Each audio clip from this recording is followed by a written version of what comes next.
یہ ہے سارے ٹرسٹی ہیں اپنا جو پرانے. میں سمجھتا ہوں کہ اس کو ختم کیا جانا تو انتہائی نقصان دہ ہے، نقصان دہ بلکہ ان لوگوں کا قتل کے مترادف ہے جن کا یہ سرمایہ ہے.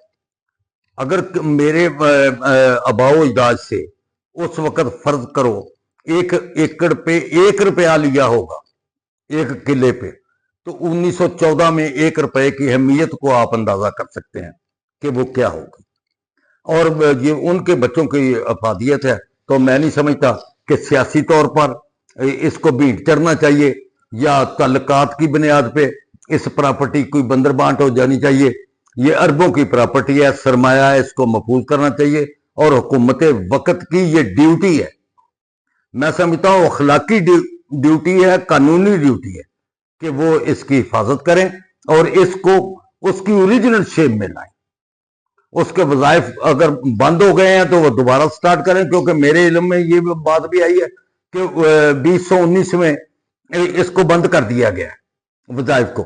اگر بند کر دیا تو فنڈز کدھر گئے، وہ پیسہ کدھر گیا؟ وہ کیونکہ وہ پیسے کی ملکیت جو ہے وہ تو کاشتکار ہے، وہ تو نہ حکومت پنجاب ہے، نہ حکومت پاکستان ہے، نہ اس کی ملکیت کسی اور ادارے کے پاس ہے. تو اس کو اپنا ریسٹور کر کے ساری تو ادارے کو پھر اپنے پاؤں پہ کھڑا کرنا چاہیے.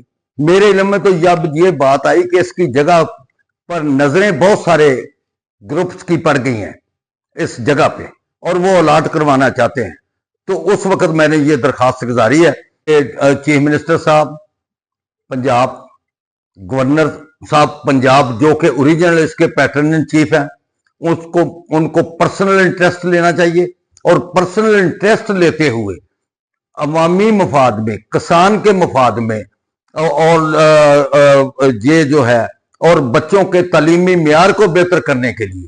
آج بھی وہ بچے جس قسم پرسی میں ہے، بہت سارے بچے میٹرک میں سے ادھر رہ جاتے ہیں. وہ اگر ان کو وظیفہ ملے تو وہ اچھے اداروں میں جا سکتے ہیں، وہ داخلہ لے سکتے ہیں، وہ سارے ہے اور اس کو ایکٹیو ہونا چاہیے. میرا نام سلیم جہانگیر چٹھا، سابق صدر ڈسٹرکٹ بار ایسوسیشن فیصل آباد. قلعہ گفٹ فنڈ ٹرسٹ کا میں ٹرسٹی 1982 میں رہا. اس سے پہلے میرے والد صاحب مرحوم چودھری شریف علی چٹھا ایڈوکیٹ سابق صدر بار بھی تھے، وہ بھی قلعہ گفٹ فنڈ ٹرسٹ کے ٹرسٹی رہے. اور یہ ٹرسٹ 1936 میں قائم ہوا. 1936 میں اس کی پوزیشن یہ تھی کہ 1914 میں پہلی جنگ عظیم کے موقع پر اپنا دفاعی فنڈ کے طور پر جنگی ٹیکس گورنمنٹ آف برطانیہ نے کاشتکاروں پہ لگایا اور پر ایکڑ سے مراد قلعہ جو ہے اس کو وہ ٹیکس لگا کے تو ہمارے پاس ڈی سی صاحب کے پاس لائل پور ضلع میں اس وقت 16 لاکھ روپے اکٹھے ہوئے. اسی عرصہ میں یہ جنگ بند ہوگی. یہ ٹیکس تھرو آؤٹ پورے بر صغیر میں اور خصوصاً پنجاب میں متحدہ ہندوستان میں سارے میں لیا گیا تھا. اسی عرصہ میں یہ جنگ بند ہو گئی. جب یہ جنگ بند ہوئی ہے پہلی جنگ عظیم، تو اس کے بعد تقریباً پورے پنجاب میں یہ رقم یا تو واپس کر دی یا لوگوں نے واپس لی ہوگی یا نہیں لی ہوگی. بہرحال اس وقت کے ڈپٹی کمشنر لائل پور، جو آج آپ فیصل آباد ہے، اس وقت لائل پور تھا، تو لائل پور کے ڈپٹی کمشنر صاحب نے لیٹر لکھا گورنر پنجاب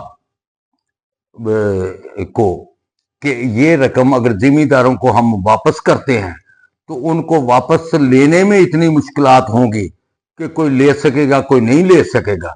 اگر اس کو ہم ایک ٹرسٹ کا درجہ دے دیتے ہیں اور وہ ٹرسٹ بن کے اس رقم کو فکس ڈپازٹ میں کرواتے ہیں تو یہ کسانوں کے جو بچے ہیں ان کو تعلیمی وظائف دیے جائیں گے،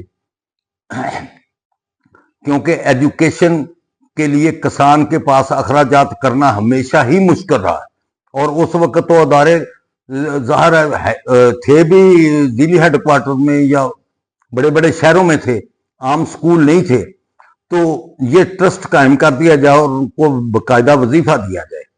اس کے جو ٹرسٹی ہوں گے وہ ٹرسٹی ضلع کونسل لائل پور جو ہے اس کے ممبران سنگل ٹرانسفریبل ووٹ کے تحت الیکٹ کر کے، تو 3 ٹرسٹی جو ہے وہ الیکٹ کرے گا، ضلع کا جو ڈپٹی کمشنر ہے بلحاظ عہدہ قلعہ گفٹ فنڈ ٹرسٹ کا ہیڈ ہوگا، اور 3 نمائندے وہ نامزد کرے گا۔ تو کاشتکاروں کے بچے جو ہیں ان کو تعلیمی وظائف دیے جائیں گے۔ یہ جو رقم ہے ساری یہ فکس ڈپازٹ میں جمع کروائی جائے گی، اور اس کا جو منافع ملتا ہے، جو اس سے آمدنی ہوتی ہے، اس آمدنی سے وظیفہ دیا جائے گا۔ مگر میں ایک بات آپ کو اور یہاں پہ ریکارڈ کے مطابق کرنا چاہوں، اس رقم میں مسلسل اضافہ ہوتا رہا، کیونکہ جب قلعہ گفٹ ٹرسٹ فنڈ مارز وجود میں آ گیا، لوگوں نے وظائف سے فوائد حاصل کیے اور اعلیٰ تعلیم حاصل کی، تو اس وقت جو آدمی قلعہ گفٹ فنڈ ٹرسٹ سے وظیفہ لے کر پڑھتا تھا، جب وہ جاب پہ لگتا تھا تو وہ یک مشت ادائیگی واپس کر دیتا تھا، اور وہ پھر اس کیپٹل میں پیسے جمع ہو جاتے تھے۔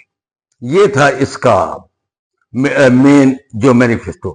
1936 میں ڈپٹی کمشنر صاحب نے باقاعدہ یہ ٹرسٹ بلڈنگ بنائی، اور اس کے 2 کنال غالباً 14 یا 16 مرلے جو جگہ ہے وہ ٹرسٹ کو ایلوکیٹ ہوئی، اور وہ ٹرسٹ کو ایلوکیٹ، جب یہاں پہ یہ بھی بتا دوں کہ جو ٹرسٹ ہے، جب وہ ایک ٹرسٹ کی پراپرٹی کوئی بھی ہو تو وہ پرائیویٹ پراپرٹی ملکیت کنسیڈر ہوتی ہے، وہ گورنمنٹ کی پراپرٹی نہیں رہتی۔ تو اب ٹرسٹ کی پوزیشن 1982، 83، 84 میں یہ آئی کہ جب ڈسٹرکٹ ٹوبہ بن گیا، تو ڈسٹرکٹ ٹوبہ بننے کے بعد جو وظیفہ آیا، وظیفے کی درخواستیں آئی، میں خود بھی اس وقت ٹرسٹی تھا، چوری عبد الرحمان ٹرسٹی تھا، چوری فتح محمد لائل پور کولڈ سٹوریج والے وہ بھی ٹرسٹی تھے، تو ہم نے ٹوبہ کے بچوں کو بھی وظیفہ دے دیا۔ مگر چیئرمین قلعہ گفٹ فنڈ ٹرسٹ جو اس وقت تھے وہ تارڑ صاحب ڈپٹی کمشنر اس کے چیئرمین تھے، انہوں نے فرمایا کہ ٹوبہ علیحدہ ڈسٹرکٹ بن گیا تو آپ ان کو کیوں وظیفہ دیتے ہو؟ ہم نے کہا کہ اگر اس کو بائیفرکیٹ کریں تو کیپٹل جو پیسے پڑے ہوئے ہیں وہ تو چلے جائیں گے ٹوبہ کے حصے میں، اور جو ایسٹس ہیں بلڈنگ کی شکل میں، زمین کی شکل میں، وہ مل جائیں گے لائل پور کو۔ جب یہ فیصل آباد کو لائل پور کو مل جائیں گے تو وظیفہ دینے کے لیے ہمارے پاس رقم نہیں ہوگی۔ اس پر ایک بچے نے وہ درخواست گزاری جناب کمشنر صاحب کو، اور کمشنر صاحب نے کہا کہ یہ بائیفرکیٹ کر دیا جائے۔ وہ جب درخواست آئی تو اس وقت ڈپٹی کمشنر صاحب نے ہماری ڈیوٹی لگائی جو پرائیویٹ ٹرسٹی تھے کہ آپ اس کو بائیفرکیٹ کریں۔ تو جب ہم نے اس کے کاغذات وغیرہ نکلوائے اور سب کچھ دیکھا تو اس وقت ہمارے علم میں یہ بات آئی کہ یہ ٹرسٹ اس طرح فارم ہوا ہے، اور یہ ٹرسٹ جو ہے اس میں کمشنر صاحب بہادر کا کوئی واسطہ نہیں ہے، اس میں ڈپٹی کمشنر اس کا چیئرمین ہے اور گورنر صاحب اس کے پیٹرن ان چیف ہے۔ تو یہ ہے اس ٹرسٹ کی کہانی۔ اب اس کے جو یہاں پہ ڈاکخانہ تھا، اپنا محکمہ ڈاکخانہ تھا، وہ بھی ہمارا کرایہ دار تھا۔ جو دکانات چنیوٹ بازار کی طرف جن کا باہر کی طرف منہ ہے وہ بھی ساری قلعہ گفٹ ٹرسٹ فنڈ کی ملکیت ہے۔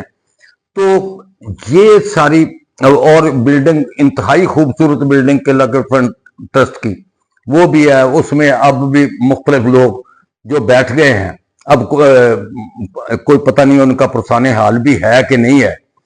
تو ہماری یہ گزارش ہے اس وقت یہ ہے کہ